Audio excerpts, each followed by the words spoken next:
कोहली का विकेट हो या शेयर मार्केट, फटाक 30 सेकंड में खबर। डाउनलोड कीजिए तक ऐप। नमस्कार, मैं हूं रजत सिंह और आप देख रहे हैं यूपी तक। उत्तर प्रदेश के 9 जिलों की 59 सीटों पर चुनाव हो रहे हैं और इन पूरे सीटों की बात करें तो कई ऐसे दिग्गज हैं जिनकी साख दांव पर लगी हुई है। हम बात करेंगे 9 ऐसी ही सीटों पर जहां तमाम ऐसे दिग्गज हैं जिनके लिए काफी चुनौती भरा चुनाव है। सबसे पहले बात करेंगे हम फतेहपुर की बिंदकी सीट से, जहां से जय कुमार सिंह जैकी अपना दल से मैदान में। जय कुमार जैकी पिछली बार अपना दल के प्रत्याशी थे। एक सीट जो इसमें अपना दल को गई थी वो ये जीत कर आए थे। इस बार फिर से मैदान में है। उत्तर प्रदेश सरकार में जेल मंत्री भी हैं। इसके अलावा उनको जो चुनौती मिल रही है वो सपा से रामेश्वर दयाल गुप्ता दे रहे हैं। वहीं बीएसपी से सुशील पटेल दोषी, बीएसपी से सुशील पटेल दोषी उतरने से जो बड़ी बात सामने आती है समीकरणों की, क्योंकि अपना दल पटेलों के प्रतिनिधित्व की बात करती रही है। ऐसे में बीएसपी ने सुशील पटेल दोषी को मैदान में उतार कर एक तरीके से यहां पर जय कुमार जैकी को घेरने की कोशिश की है। अगली सीट है हरदोई जिले की हरदोई सीट। यहां से बीजेपी से नितिन अग्रवाल मैदान में है। नितिन अग्रवाल समाजवादी पार्टी में थे, नरेश अग्रवाल के बेटे हैं। पूरे हरदोई में एक तरीके से समाजवादी पार्टी का गढ़ हुआ करता था जब तक नरेश अग्रवाल उनके साथ थे, लेकिन वो बीजेपी में चले गए। उनके बेटे नितिन अग्रवाल भी बीजेपी में आ गए और उन्हें यहां से बीजेपी ने इस बार टिकट भी दिया है। इसके अलावा सपा ने यहां से अनिल वर्मा को मैदान में उतारा है। सपा ने भी एक मजबूत प्रत्याशी उतारा है। ऐसे में नितिन अग्रवाल को टक्कर देने की कोशिश है। वहीं कांग्रेस से आशीष सिंह सोमवंशी को टिकट मिला है। आशीष सिंह सोमवंशी जिला अध्यक्ष रहे हैं, लगातार मांग कर रहे थे और जिस तरीके से सवर्ण वोट हैं, जो कहा जाता है कि एक तरीके से बीजेपी के फेवर में रहते हैं, बीजेपी को उनमें एज रहती है, लेकिन यहां से कांग्रेस ने जिस तरीके से आशीष सिंह सोमवंशी को मैदान में उतारा है, नितिन अग्रवाल के लिए थोड़ा खेल फंसता हुआ दिख रहा है। अगली सीट है लखनऊ की, लखनऊ कैंट, जहां से ब्रजेश पाठक मैदान में है। ब्रजेश पाठक योगी सरकार में मंत्री रहे हैं, बड़े ब्राह्मण चेहरे के तौर पर देखे जाते हैं।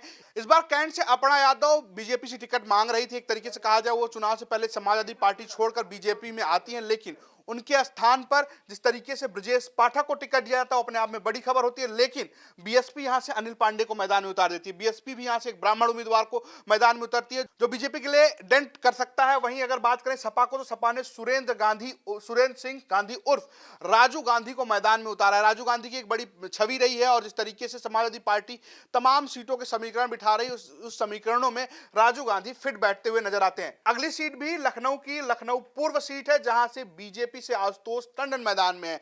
लालजी टंडन जो लखनऊ से जीतते रहे हैं, उनके बेटे आशुतोष टंडन को बीजेपी ने टिकट दिया। लालजी टंडन को यह भी कहा जाता है कि जिस अटल बिहारी वाजपेयी के बाद उनको ही लखनऊ का प्रतिनिधित्व करने का मौका मिला था। ऐसे में आशुतोष टंडन को बीजेपी ने यहां से उम्मीदवार बनाया है।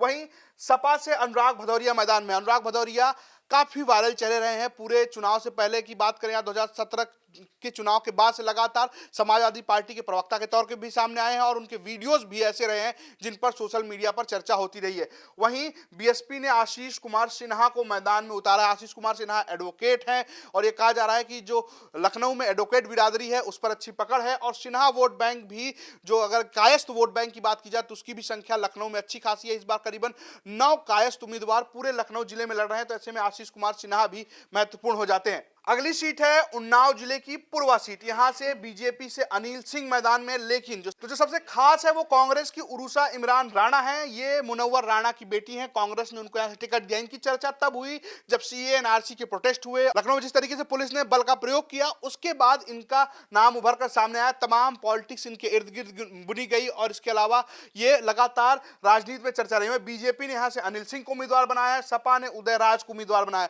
उदयराज इससे पहले भी समाजवादी पार्टी के टिकट पर विधायक रह चुके हैं। अब आ जाते हैं उस सीट पर जिसे अब तक की सबसे हॉट सीट मानी जा रही है इस पूरे चरण की, अगर हम बात करें, क्योंकि वो है रायबरेली जिले की रायबरेली सीट। कांग्रेस का गढ़ रही है।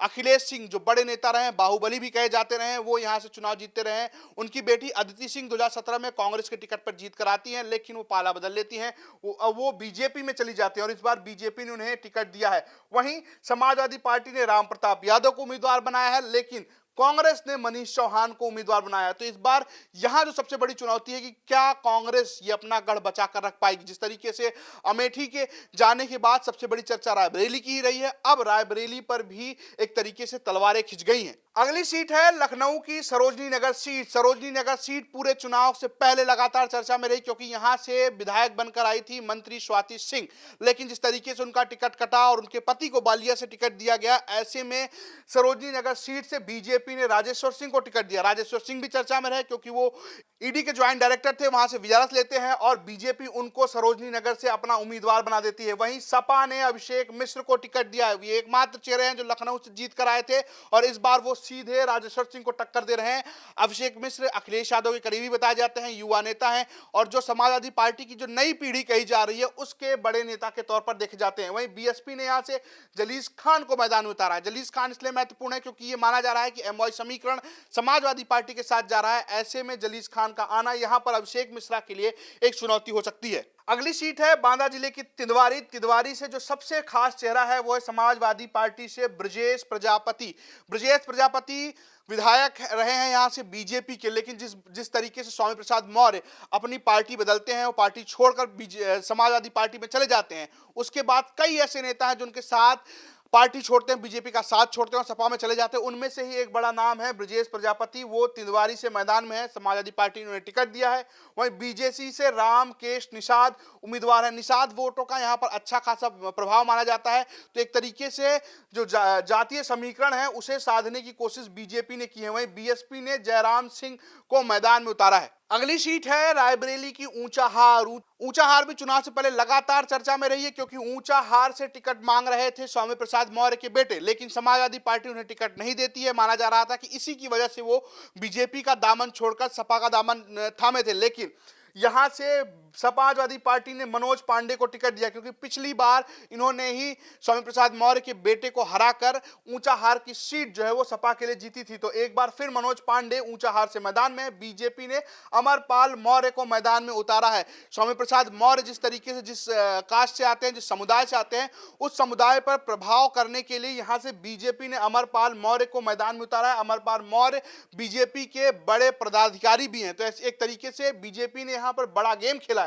वहीं सबसे खास बात हो जाती है कांग्रेस के अतुल सिंह का आना। दो सवर्ण उम्मीदवार हैं यहां से, एक तरफ कांग्रेस के अतुल सिंह, दूसरी तरफ से मनोज पांडे। तो ऐसे में ये जो टक्कर है एक तरीके से कांग्रेस और सपा के बीच में हो सकती है सवर्ण वोटों को लेकर, जिसका नुकसान समाजवादी पार्टी को हो सकता है। वहीं बीजेपी ये कोशिश कर रही है कि सीट पर जो कुर्मी कुशवाहा वोट है उस पर अपना प्रभाव जमाया जाए। तो ये है वो 9 सीटें जिनको लेकर चौथे चरण में काफी चर्चा है। ये कह सकते हैं कि ये वो हॉट सीटें हैं जिन पर पूरे प्रदेश की निगाह होगी। कौन जीतेगा यूपी, ये 9 सीटें कौन जीतेगा, ये जानने के लिए देखते रहिए यूपी तक। नमस्कार।